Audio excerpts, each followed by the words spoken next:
আমি আর নাহিয়ানের পাপা এই বাড়ির সবাইকে মানিয়ে খুব শীঘ্রই চলে আসবো তোমাদের বাড়িতে বিয়ের ডেট ফাইনাল করতে। আর যদি কোনো কারণে মা নাও মানেন, তারপরেও তুমি এই বাড়ির বউ হবে। আমি মাম্মামকে ক্লিয়ার করে দিছি, এখন তোমাকেও ক্লিয়ার করতে চাই। তোমার প্রতি আমার কোনো ফিলিংস নাই। আমি আগে গিয়ে আম্মার সঙ্গে কথা বলি, তাকে বুঝিয়ে রাজি করানোর চেষ্টা করি, তারপর না হয় তুমি গিয়ে কথা বললে। ঠিক আছে, আমি বুঝতে পেরেছি। তুমি যাও, মায়ের সাথে গিয়ে কথা বলে আসো।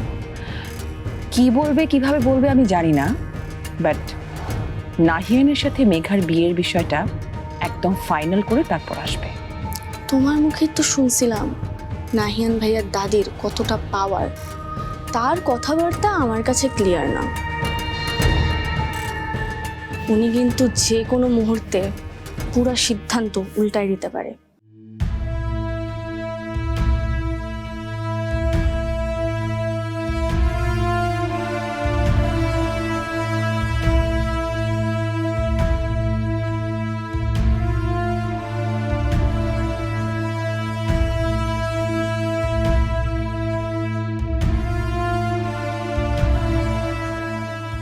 যে মেয়ে বিয়ের আসর থেকে পালায় এবং নিজের পরিবারের মান সম্মানের কথা চিন্তা না করে, সে মেয়ে অন্যের পরিবারের মান সম্মানের কথা চিন্তা করবে, সেটা তো আমি আশাও করতে পারি না। নাহিয়ান এই বাড়ির ছেলে, আমার বড় নাতি, ও একদিন না একদিন এই বাড়িতে ফিরে আসবে, এটাই স্বাভাবিক। আর তুমি কি ভেবেছ তুমি নাহিয়ানের পেছন পেছন আসলেই তোমাকে এই বাড়িতে সাদরে গ্রহণ করা হবে? তুমি কে এই বাড়ির? মেঘা যদি সেদিন সময় মতো না থাকতো, তাহলে নাহিয়ান আজকে বেঁচে থাকতো কিনা আমি আমি নিজেও জানি না। তাই বলে তুমি নিজের ছেলেকে ওই মেয়ের হাতে তুলে দিচ্ছ? একেবারেই ভুলে গেলে যে এই মেয়েটাই তোমার ছেলেকে বাড়ি থেকে বের করে রাস্তায় এনে নামিয়েছে? এমনও তো হতে পারে পুরো ঘটনাটাই মেঘার সাজানো নাটক। এই বাড়িতে বউ হয়ে ঢোকার জন্যে ওর এটা একটা সূক্ষ্ম চাল, এবং এর পেছনে ওর পরিবারের লোকজনও থাকতে পারে। একবার কি খতিয়ে দেখেছো তোমরা, নাকি মেঘার মায়া কান্নায় সব ভুলে গেছো? আচ্ছা, নানু কি সত্যি এমন কিছু করতে পারে যাতে আমার আর নাহিয়ানের বিয়েটা না হয়? কিন্তু নাহিয়ান তো আমাকে প্রমিস করছে সবসময় আমার পাশে থাকবে, তাহলে আমি কেন এত চিন্তা করতেছি? মাহির কথাটা তো ফেলে দেওয়ার মতো না। মেঘা, এই মেঘা, মেঘা, মা তুমি কি এত একা একা বিড়বিড় করছিস? ভাবছিস কি বলতো? কই কিছু না তো, আসলে সবকিছু এত তাড়াতাড়ি হয়ে যেতেছে না, এই জন্য আমার একটু অদ্ভুত লাগতেছে। ঠিক আছে, হয়েছে, এখন বিছানায় বস, আমি তোকে নিজ হাতে আজকে খাইয়ে দেব। মা, আমি কি এখনো বাচ্চা আছি যে তুমি আমাকে নিজ হাতে খাইয়ে দিবে? তুই তো সব সময় আমার কাছে বাচ্চায়। আর কয়দিন পর তো শ্বশুর বাড়ি চলে যাবি। এখন যদি তোকে আমি আর একটু বেশি আদর না করি, কবে করব বলতো? আরে আয় না, আয় বয় এখানে।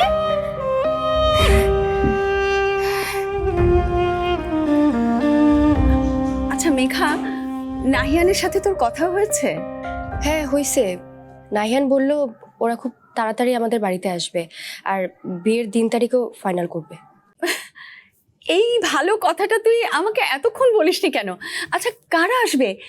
সবাই আসবে তো? তাহলে তো আমাদের অনেক বড় আয়োজন করতে হবে। নাহিয়ানের বাবা মা আসবে, বাকিদের কথা আমি জানি না। বাকিরা আসবে কিনা তুই জানিস না মানে? ওর দাদি আসবেন না? আর চাচারা? আমি তো যতদূর জানি ওদের পরিবারের সবাই সবকিছু ওরা একসাথে করে। আর তাছাড়া ওর দাদিকে ছাড়া তো ওরা কোনো সিদ্ধান্তই নেয় না। তাহলে উনি কেন আসবেন না? মা, সবকিছু আমি কেমনে বলবো বলো? নাহিয়ান আমাকে যা বলছে আমি তোমাকে তাই বললাম। আচ্ছা আমি ফ্রেশ হয়ে নেই, তুমি ভাতটা রাখো, এসে খেয়ে নেবো।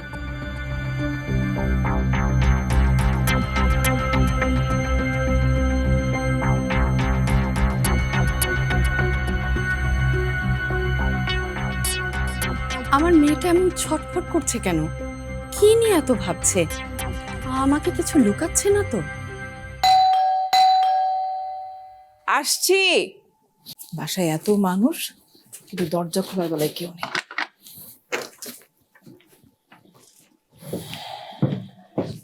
একেবারে চা খেয়ে রুমে যাও, চা করাই আছে। লাগবে না। আমার উপর রাগ করে আছো ঠিক আছে, কিন্তু সেটা কি সবাইকে জানানো খুব দরকার?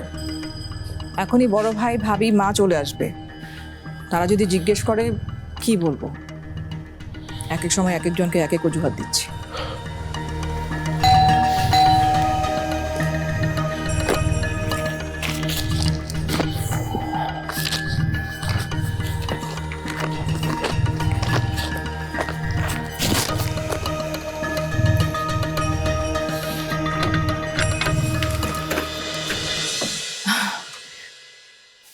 তোমরা চলে এসেছো? এই সুযোগ কি হাতছাড়া করা যায় নাকি? ও, তোমরা একটু নিজেরা পরিচিত হয়ে নাও। মানে আমি এসব ফর্মালিটি মেনটেন করতে পারবো না। পরিচয় করাতে হবে না, আমি ওনাকে দেখেই বুঝতে পেরেছি উনি আপনার সেই নন্দিনী, তাই না ইমতিয়াজ ভাই?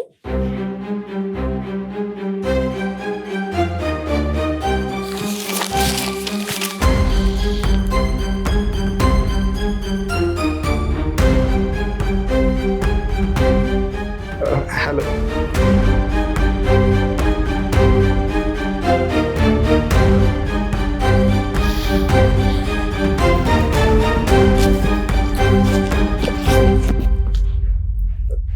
আমরা বোধহয় ভুল সময় চলে এসেছি।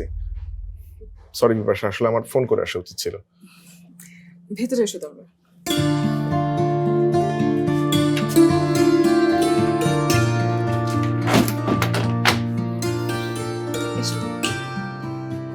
আপনার সম্পর্কে ইমতিয়াজ ভাই কিন্তু খুবই কম বলেছে। ওনার মুখে আপনার প্রশংসা শুনে আপনাকে যা কল্পনা করেছিলাম, আপনি বাস্তবে তার থেকে অনেক সুন্দর। কি নাম তোমার? নন্দিনী। সত্যি? না, মিথ্যা। তবে এই মিথ্যাটাকেই তো সত্যি করতে চাই। আসলে আমার নাম হচ্ছে রূপা, তবে এখন থেকে আমার দায়িত্ব হচ্ছে আপনার সাথে থেকে আপনার মতো করেই রক্তকরবীর নন্দিনী হয়ে ওঠা। আর আমাকে কিন্তু বলা হয়েছে আপনার কাছ থেকেই শিখতে হবে, না হলে আমি পারবো না। কে বলেছে তোমাকে এসব? তোমাদের দলপ্রধান? না, ইমতিয়াজ ভাই। এরই মধ্যে কনফিউজ করে ফেলেছো? আমি তো সবাইকে সাহায্য করতেই চাই, কিন্তু থাক, আমি জেসমিনের ওদিকে যাই। আর তোমরা দুজন মিলে যা খুশি তাই করো, এর মধ্যে আমাকে না নিলেই আমি খুশি হই। এসো, বসো।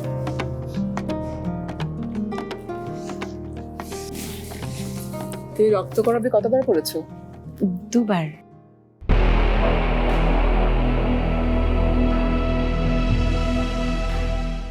ছোট মামা, ছোট মামা, ছোট মামা কই? কিরে ফেলটুস, কি চাস? কই তুমি? আমি অনেক চেষ্টা করে উধাও হওয়ার ফর্মুলা আবিষ্কার করেছি। আমি এখানেই আছি, কিন্তু তুই আমাকে দেখতে পাচ্ছিস না। ও ছোট মামা কই তুমি? প্লিজ বেরিয়ে আসো। বললাম তো এখানে আছি। প্রমাণ চাস? তুই একটা অফ হোয়াইট কালারের পাজামা আর বিড়ালের মতো তুলতুলে স্যান্ডেল পরে আছিস। ওকে, তুমি শুধু আমার ওই স্যান্ডেল আর পাজামার কথা বললা, জামার কথা তো বললা না। তার মানে তুমি শুধু আমার পা দেখতেছো, তাই না?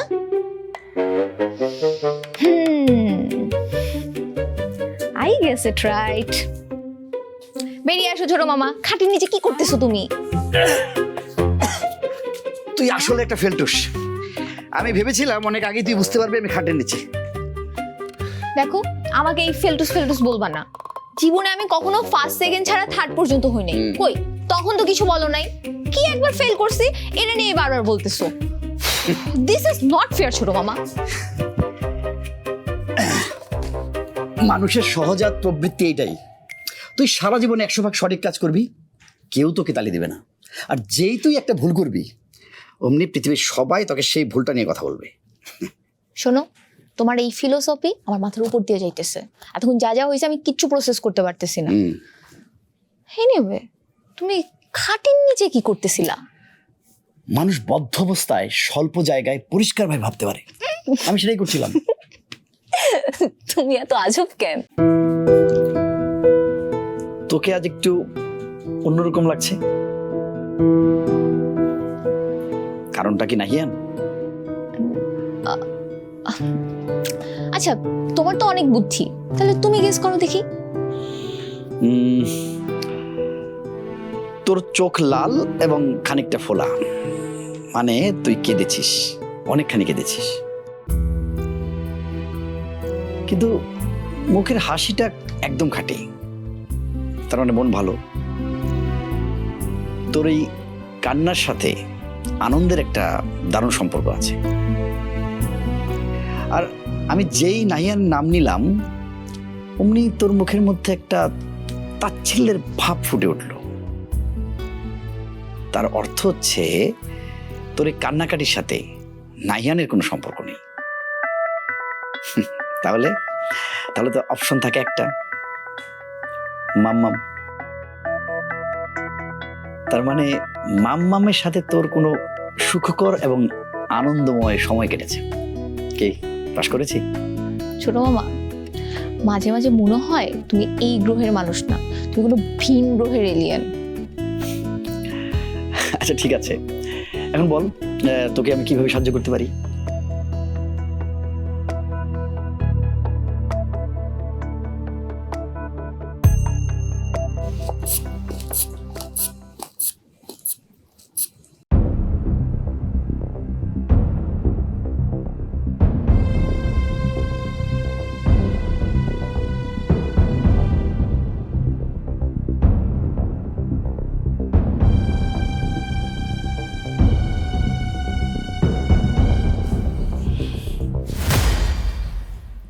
জেসমিন, জেসমিন শুনতে পাচ্ছেন?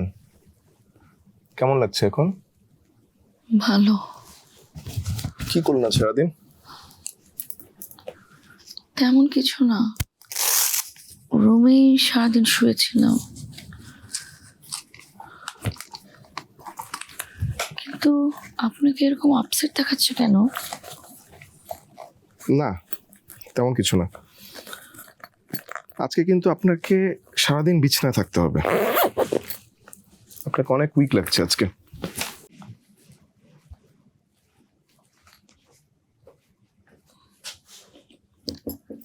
আজ আমাকে ইঞ্জেকশন দিলেন না কেন? টাইম তো পার হয়ে যাচ্ছে।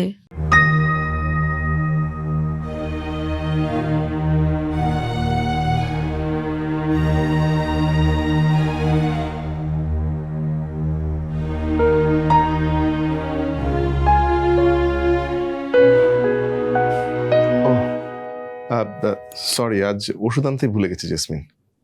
ওষুধ আনতে ভুলে গেছেন? হ্যাঁ, নো ওয়ারিজ, একদিন ইঞ্জেকশন না দিলে তেমন ক্ষতি হবে না। আর আজকে আপনাকে সারাদিন ফুল রেস্টে থাকতে হবে।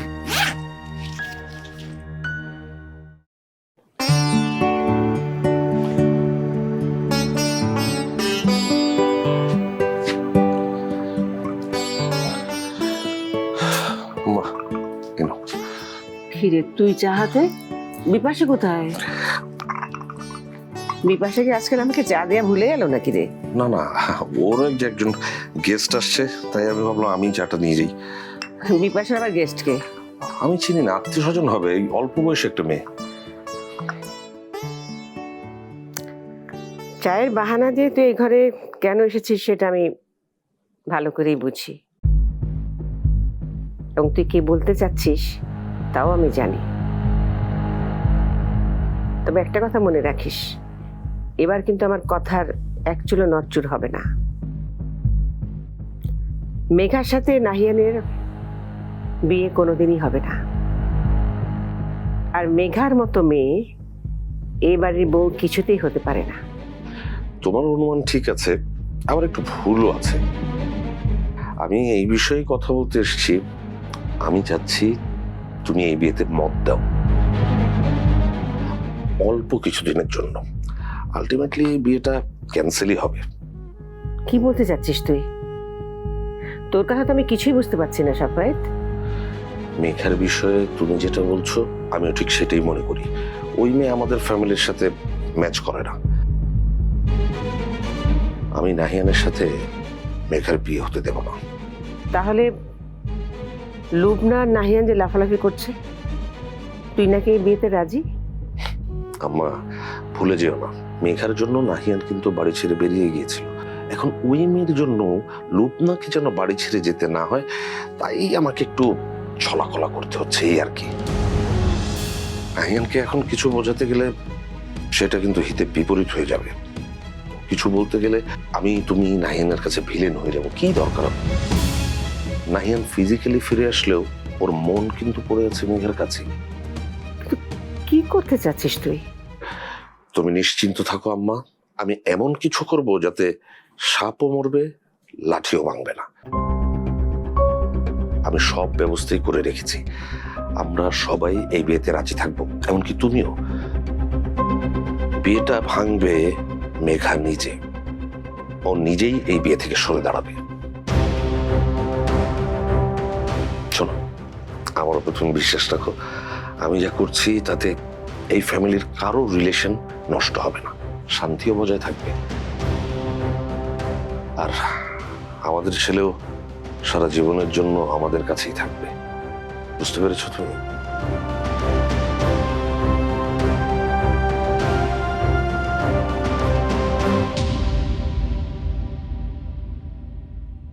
এতদিন ও চোখের আড়াল ছিল, খুব ভালো ছিল, আর এখন সারা দিন চোখের সামনে ঘুরঘুর করে। আমার আমার একদম সহ্য হয় না। আর ওই দিন কি মনে করে আমি তোমার কথা শুনে ওরে আমার সস্তা আবেগ প্রকাশ করতে গেছিলাম, আর ও ওই দিন এখনো বইসা আছে, আমারে এখনো পিঞ্চ করে। বিশ্বাস করো, এগুলো আমার একদম ভালো লাগতেছে না। আমার ওরে খুব খুব হেট করতে ইচ্ছা করে। ক্যান্সারের এই স্টেজে স্ট্রোক হওয়া মানে অনেক খারাপ কিছু হয়ে যেতে পারে। মামাম স্ট্রোক করছে, কিন্তু একটু আগেই তো মাম্মা মামাকে আদর করলো, আমার সাথে কথা বললো। প্লিজ কাম ডাউন রাশা। এই নিয়ে ভাববেন না তো ভাবি, আমি আছি কি জন্য। আপনি শুধু মেঘার দিকে খেয়াল রাখেন, ওর একটু যত্ন নেন। খাবারটা ঠান্ডা হয়ে যেতেছে, মেঘারে তাড়াতাড়ি দেন। যান যান যান, তাড়াতাড়ি যান।